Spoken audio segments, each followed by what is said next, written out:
The Human Soul Part 2. Now the foregoing fragments are from the physical eclogues of Jonas Tobias.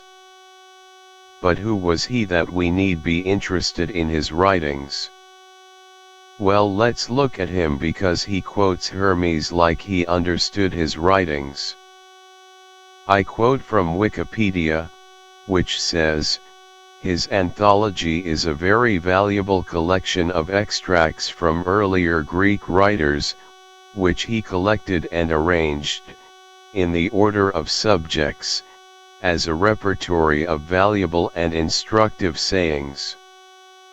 In most of the manuscripts there is a division into 3 books, forming 2 distinct works, the first and second books forming one work under the title Physical and Moral Extracts, also Eclogues, Greek, the third book forming another work, called Florilegium, or Sermons. So since his writings seem important, let's look at some of the text on a human soul.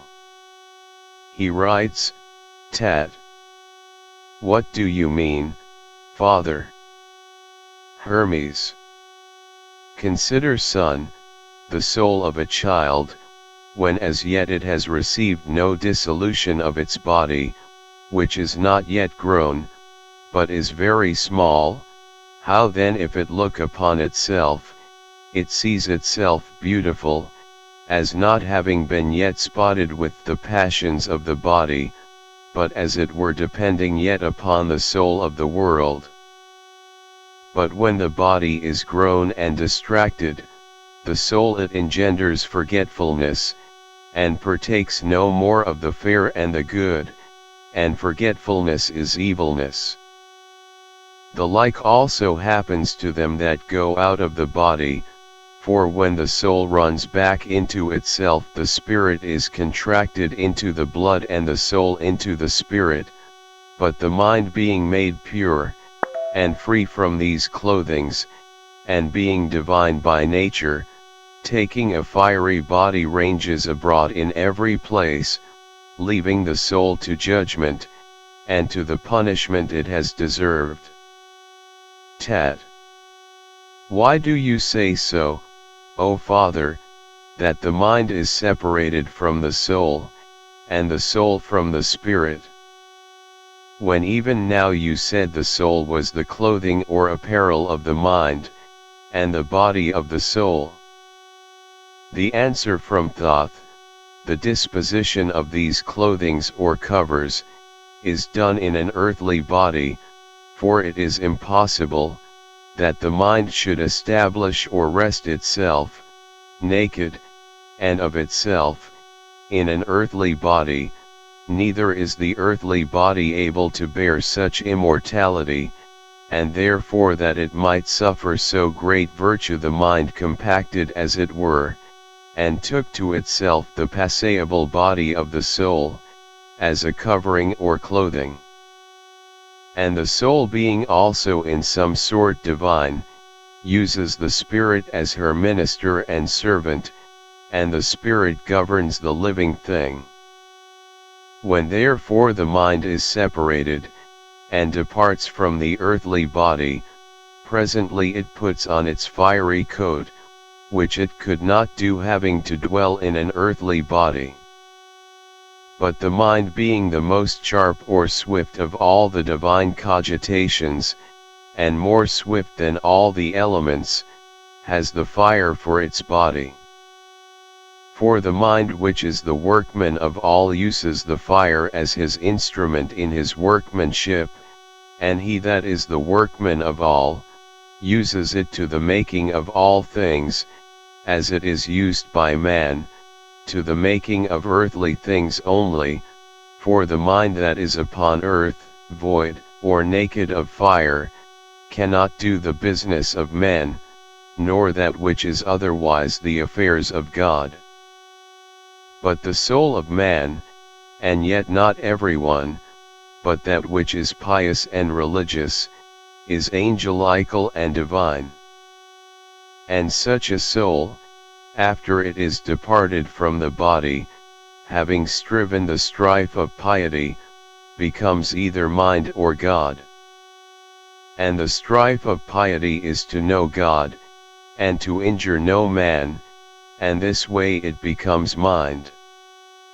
For no other body is capable of a human soul, neither is it lawful for a man's soul to fall into the body of an unreasonable living thing, for it is the law or decree of God, to preserve a human soul from so great a contumely and reproach. But into a pious soul, the mind entering, leads it into the light of knowledge. And such a soul is never satisfied with singing praise to God, and speaking well of all men, and both in words and deeds, always doing good in imitation of her Father. Therefore, O Son, we must give thanks, and pray, that we may obtain a good mind. So it would seem that Jonas Tobias took great interest in the human soul in the 5th century AD. Now let's approach another person that was taught by Hermes. His name was Asclepius. Jonas Tobias quotes from him also. In his text Asclepius is shown teaching King Ammon. Observe, the soul is then, O Ammon, an essence having its end in itself, receiving from the beginning the life prepared for her, and attracting to herself, as a material, a certain reason endowed with passion and desire.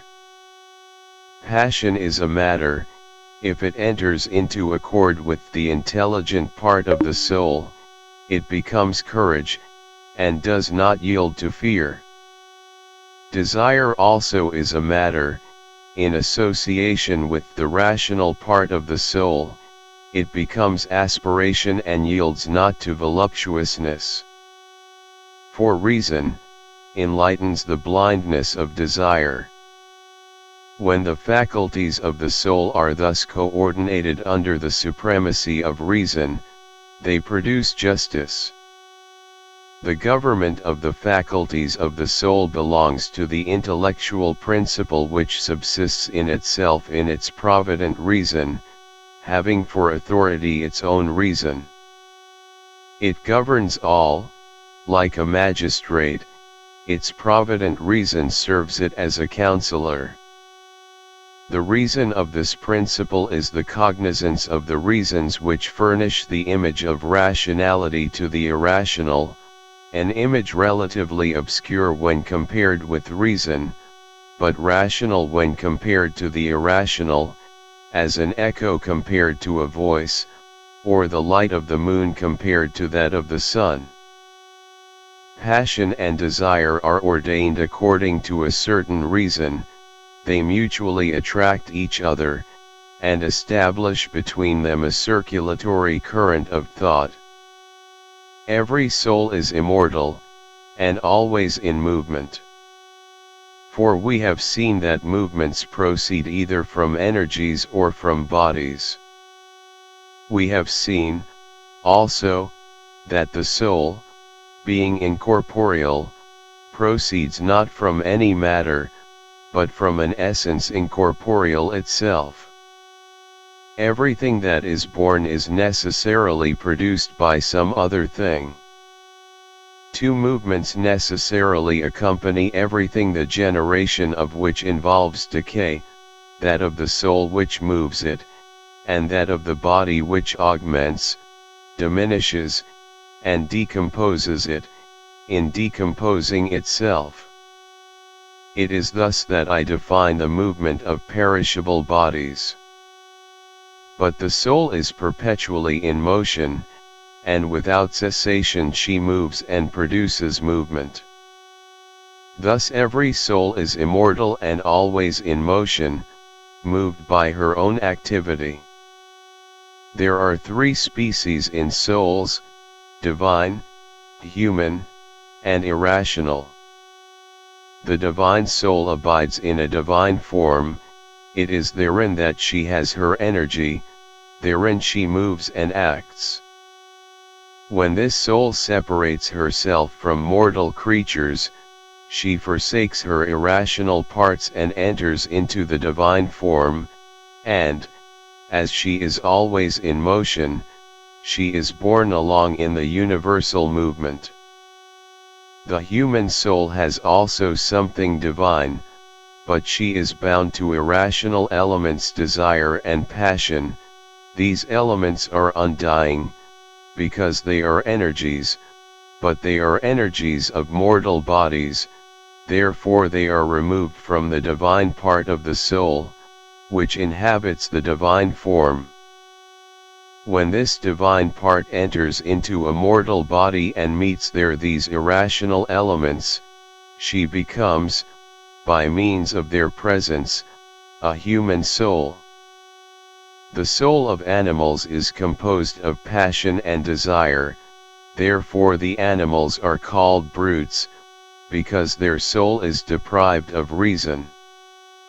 The fourth species in soul, that possessed by inanimate creatures, is placed outside the bodies actuated. This soul moves in the divine form, and impels it passively. The soul is then, an eternal and intelligent essence, having for thought her own reason. She enters into association with the concept of harmony. Separated from the physical body, she endures in herself, she is independent in the ideal world. She controls her reason, and confers on the entity emerging into life a movement analogous to her own thought, that is being, for the property of the soul is to assimilate other things to her own character. There are two kinds of vital movement, the one conformable to the essence of the soul, the other to the nature of the body. The first is general, the second particular. The first is independent, the second is subject to necessity. For everything moved is subject to the necessary law of the mover. But the motor movement is united by affinity to the intelligent principle. It behoves the soul to be incorporeal, and to be essentially different from the physical body, for if she had a body she would have neither reason nor thought. All bodies are unintelligent, but in receiving the Spirit they become animated and breathe. The breath belongs to the body, but reason contemplates the beauty of the essential. The sensible spirit discerns appearances. It is distributed into organic sensations, mental perception is a part of it, as also is the acoustic, olfactive, gustative, and tactile sense. This spirit, attracted by thought, discerns sensations, otherwise it creates only phantoms, for it belongs to the body, and receives all things. The reason of the essential is the judgment. To the reason belongs the cognizance of lofty things, but to the sensible spirit, opinion. This last receives its energy from the external world, but the former from within itself.